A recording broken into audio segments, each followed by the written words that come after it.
Kiongozi wa chama cha ODM Oburu Odinga amesema kuwa chama hicho kitangazia mijadala ya ushirikiano na vyama vingine vya kisiasa kabla ya uchaguzi mkuu kuwadia. Oburu akisema nia ya kila chama ni kuunda serikali, hivyo ODM itakuwepo mahali kuna serikali. Matamshi hayo yameungwa mkono na baadhi ya viongozi wa ODM.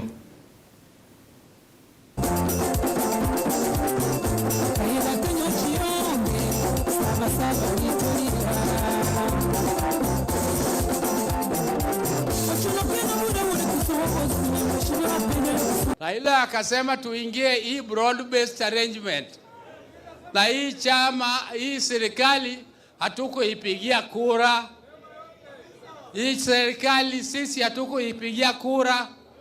Kwa hivyo tuko kwa broad based ambaye ni loose kidogo.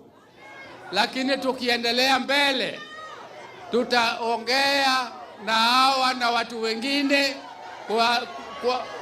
from a point of strength. Na nyinyi mkinipatia hiyo idhini, nitahakikisha ya kwamba we get the best as the biggest party in the country.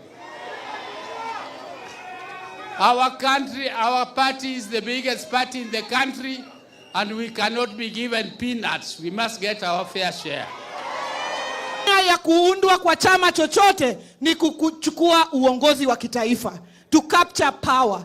The purpose of formation of any political party is to capture power. Na kwa sasa ukiangalia hii Kenya kuna mirengo miwili. Kuna mrengo hii ya broad based na kuna ile mrengo wengine wanasema mambo ya ukabila, mambo ya shareholding, mambo yale mengine.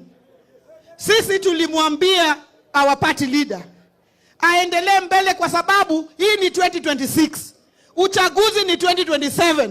Hakuna wakati wa kutopoteza. Sisi tujitayarishe kama chama na tuzungumze na wale like-minded parties. Tukianza na UDA, tuingie pale kama chama cha nguvu, tutafute ile kitu kubwa. Unga mkono uamuzi wa chama cha ODM kuanzisha kirasmi mazungumzo na chama cha UDA ndio to form a pre-election coalition agreement. Tukiendelea mbele, hii dunia yetu hii, chama chochote cha kisiasa kinaundwa kwa sababu, kwa nia na madhumuni ya kuunda serikali. Na ODM vile vile kiko na nia ya kuunda serikali, either on its own or in coalition with other political parties.